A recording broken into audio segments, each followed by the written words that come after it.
इस वीडियो में मैं एक पावरफुल लिक्विडिटी स्ट्रैटेजी रिवील करने वाला हूं जो डेली $50 तक प्रॉफिट जनरेट कर सकती है। सबसे अच्छी बात यह है कि इसके लिए आपको बहुत बड़ा कैपिटल चाहिए नहीं होता और यही स्ट्रैटेजी प्रो ट्रेडर्स भी यूज करते हैं। लेकिन मैं इसे इतना सिंपल बना रहा हूं कि एकदम बिगिनर्स भी इसे फॉलो कर सकें। तो अगर आप वो स्ट्रैटेजी सीखना चाहते हो जो सच में प्रोफेशनल्स यूज करते हैं तो यही है वो। चलिए शुरू करते हैं। इस स्ट्रैटेजी का पूरा फोकस एक की कॉन्सेप्ट पर है, लिक्विडिटी। लेकिन लिक्विडिटी असल में होती क्या है? सिंपल टर्म्स में लिक्विडिटी वो एरियाज होते हैं जहां मार्केट में पेंडिंग ऑर्डर्स रखे जाते हैं। चलो इसे एक प्रैक्टिकल एग्जांपल से समझते हैं।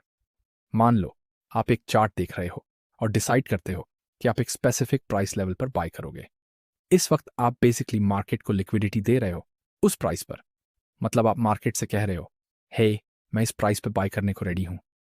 सेम प्रिंसिपल तब भी अप्लाई होता है जब आप सेल ऑर्डर प्लेस करते हो। तब भी आप मार्केट को बोल रहे होते हो, हे मैं इस प्राइस पर सेल करने को रेडी हूं, और इससे उस लेवल पर लिक्विडिटी बन जाती है। अक्सर मार्केट्स में हर प्राइस लेवल पर लिक्विडिटी होती है क्योंकि लाखों ट्रेडर्स अलग अलग प्राइसेस पे ऑर्डर्स डालते रहते हैं। ये ट्रेडर्स रिटेल हो सकते हैं, बड़े बैंक्स या फाइनेंशियल इंस्टीट्यूशंस हो सकते हैं। तो हर प्राइस पॉइंट पर कोई ना कोई बाई करने वाला होता है और कोई ना कोई सेल करने वाला भी। यही लिक्विडिटी का कॉन्सेप्ट है और यही है जो मार्केट को रोज मूव करता है। लेकिन कुछ ऐसे प्राइस लेवल्स होते हैं जहां लिक्विडिटी ज्यादा होती है। मान लो चार्ट पर एक सपोर्ट लेवल है जहां से प्राइस 2 बार बाउंस कर चुका है। अब जब प्राइस फिर से उस लेवल के पास आता है तो ज्यादातर ट्रेडर्स क्या करेंगे, वो एक्सपेक्ट करेंगे कि फिर से बाउंस होगा, तो वो उसी सपोर्ट पर लॉन्ग पोजीशन लेंगे और अपना स्टॉप लॉस जस्ट नीचे रखेंगे। और अगर कोई ज्यादा कॉशियस है तो वो थोड़ा और नीचे एसएल रखेगा ताकि आसानी से स्टॉप आउट ना हो। शायद आपने भी ये एक्सपीरियंस किया होगा। प्राइस बाउंस करने की बजाय सपोर्ट को थोड़ा सा विक कर जाता है, स्टॉप लॉस ट्रिगर करता है और फिर वापस ऊपर आ जाता है। और आप सोचते रह जाते हो कि ये सेटअप फेल क्यों हुआ। इसका रीजन ये है कि प्रो ट्रेडर्स जिनके पास बड़ा कैपिटल होता है जानबूझकर सपोर्ट के नीचे की रेस्टिंग लिक्विडिटी को टारगेट करते हैं। उन्हें पता होता है कि बहुत सारे रिटेल ट्रेडर्स वही पैटर्न देख रहे हैं और एसएल एक ही जोन में रख रहे हैं। इससे उस एरिया में बहुत ज्यादा लिक्विडिटी बन जाती है और जब वो एसएल ट्रिगर होते हैं तो प्रो ट्रेडर्स उसी लिक्विडिटी का इस्तेमाल करते हैं अपने बड़े लॉन्ग पोजीशंस को फिल करने के लिए। इसीलिए आप देखोगे कि प्राइस एक की लेवल के नीचे विक करता है और फिर रिवर्स कर जाता है। अब मैं आपको सिखाने वाला हूं कि कैसे आप उन 1% ट्रेडर्स में शामिल हो सकते हो जो इसका फायदा उठाते हैं, बजाय 99% ट्रेडर्स के जो बार बार स्टॉप आउट होते हैं। और हाँ, ये स्ट्रैटेजी बेस्ट काम करती है लोअर टाइम फ्रेम पर, जैसे कि 5 मिनट या 15 मिनट चार्ट्स पर। और आप इसे फॉरेक्स, क्रिप्टो या स्टॉक्स किसी भी एसेट पर यूज कर सकते हो। चलिए शुरू करते हैं। सबसे पहले मैं पूरी स्ट्रैटेजी को सिंप्लीफाई करने वाला हूं 4 सिंपल स्टेप्स में, जिन्हें आप इजीली फॉलो कर सको। ध्यान देना कि ये सारे स्टेप्स एक दूसरे से जुड़े हुए हैं। अगर आपने कोई भी स्टेप स्किप किया तो अगला स्टेप काम नहीं करेगा। तो चलिए शुरू करते हैं। स्टेप 1 है प्राइस में ब्रेक ऑफ स्ट्रक्चर को आइडेंटिफाई करना। इसके लिए सबसे पहले हमें यह समझना जरूरी है कि ट्रेंड्स कैसे बनते हैं। हम सब जानते हैं मार्केट में 2 तरह के ट्रेंड्स होते हैं, अप ट्रेंड और डाउन ट्रेंड। चलो अप ट्रेंड का एग्जांपल लेते हैं। अप ट्रेंड में प्राइस सीधा ऊपर नहीं जाता, बल्कि ये एक स्पेसिफिक स्ट्रक्चर में मूव करता है जिसे हम कहते हैं हायर हाइज और हायर लोज। वहीं दूसरी तरफ डाउन ट्रेंड में प्राइस लोअर हाइज और लोअर लोज बनाता है। अब अप ट्रेंड स्ट्रक्चर में जब भी कोई प्रीवियस हाई टूटता है और प्राइस नया हायर हाई बनाता है तो उसे हम ब्रेक ऑफ स्ट्रक्चर कहते हैं। सेम चीज डाउन ट्रेंड में होती है। जब प्राइस प्रीवियस लो तोड़ता है और नया लोअर लो बनाता है, वो भी ब्रेक ऑफ स्ट्रक्चर कहलाता है। अब जब आपको ब्रेक ऑफ स्ट्रक्चर का कॉन्सेप्ट समझ में आ गया है, चलिए इसे एक रियल चार्ट एग्जाम्पल में देखते हैं। इस चार्ट में हम देख सकते हैं कि प्राइस हायर हाइज और हायर लोज बना रहा है, जो एक अप ट्रेंड को इंडिकेट करता है। ब्रेक ऑफ स्ट्रक्चर को ढूंढने के लिए हम बस ये देखते हैं कि कहाँ प्राइस ने प्रीवियस हाइज को तोड़ा और नया हायर हाई बनाया, और वो पॉइंट है यहाँ। अब ये हमारा ब्रेक ऑफ स्ट्रक्चर बनता है। लेकिन जरूरी बात यह है कि जब तक कोई कैंडल प्रीवियस हाई के ऊपर क्लोज न कर दे तब तक उसे ब्रेक ऑफ स्ट्रक्चर नहीं माना जाएगा। सिर्फ विक काम नहीं करता। जैसे ही ब्रेक ऑफ स्ट्रक्चर आइडेंटिफाई हो जाए, हम चलते हैं स्टेप 2 की तरफ, यानी सप्लाई या डिमांड जोन को आइडेंटिफाई करना। ये वो एरियाज होते हैं जहां मार्केट में बड़े बाय या सेल ऑर्डर्स प्लेस किए गए होते हैं, जिससे प्राइस में तेज मूव आता है।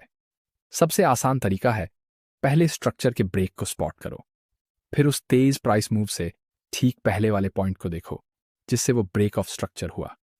अगर मूव ऊपर की तरफ था तो उस शार्प मूव से पहले वाला एरिया डिमांड जोन कहलाता है, और अगर मूव नीचे की तरफ था तो वही एरिया सप्लाई जोन कहलाता है। अब वापस आते हैं अपने पहले एग्जाम्पल पर। हमने पहले ही ब्रेक ऑफ स्ट्रक्चर आइडेंटिफाई कर लिया था, तो अब डिमांड जोन ढूंढना आसान हो जाता है। हमें बस उस शार्प मूव से ठीक पहले के एरिया को देखना है। इस केस में प्राइस ने अपना तेज मूव यहीं से शुरू किया था। अब डिमांड जोन को मार्क करने के लिए उस आखिरी कैंडल को हाईलाइट करो जो उस शार्प मूव से ठीक पहले बनी थी। रेक्टेंगल टूल से उस कैंडल के लो से हाई तक एक जोन ड्रॉ करो। यही हमारा डिमांड जोन है। अब जब हमने डिमांड जोन आइडेंटिफाई कर लिया है तो चलते हैं स्टेप 3 की तरफ, यानी लिक्विडिटी लेवल को ढूंढना। और ये पूरे स्ट्रैटेजी का सबसे इंपॉर्टेंट स्टेप है। सिंपल शब्दों में कहें तो लिक्विडिटी लेवल्स वो जगह होती हैं जहां बहुत सारे स्टॉप लॉस ऑर्डर्स रखे गए होते हैं। लिक्विडिटी लेवल्स के कुछ एग्जाम्पल हैं double double bottoms, triple bottoms, या एक ही लेवल से बार बार रिजेक्शन होना।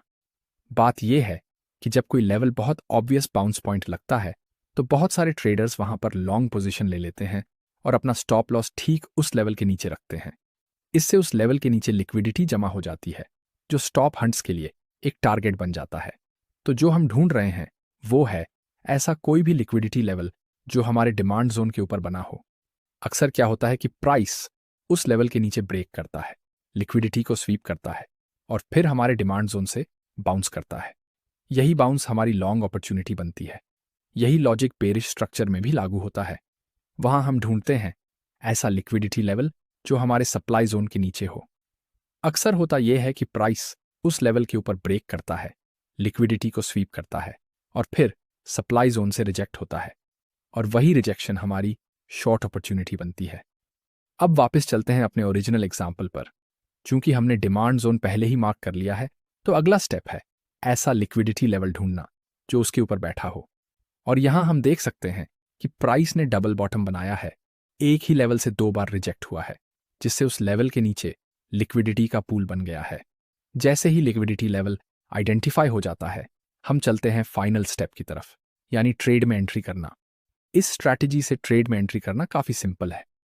हम डिमांड जोन के ऊपर एक लिमिट बाय ऑर्डर रखते हैं, स्टॉप लॉस थोड़ा नीचे रखते हैं और टेक प्रॉफिट सेट करते हैं स्टॉप लॉस डिस्टेंस का 2 गुना। और अगर थोड़ा एग्रेसिव होना है तो प्रीवियस हाइज को टारगेट किया जा सकता है। लिमिट ऑर्डर का मतलब है कि हम ट्रेड में करंट प्राइस पर एंटर नहीं कर रहे। हम अपने डिजायर्ड एंट्री प्राइस के साथ साथ स्टॉप लॉस और टेक प्रॉफिट पहले से ही सेट कर देते हैं। इससे आपको चार्ट के सामने बैठे रहने की जरूरत भी नहीं होती।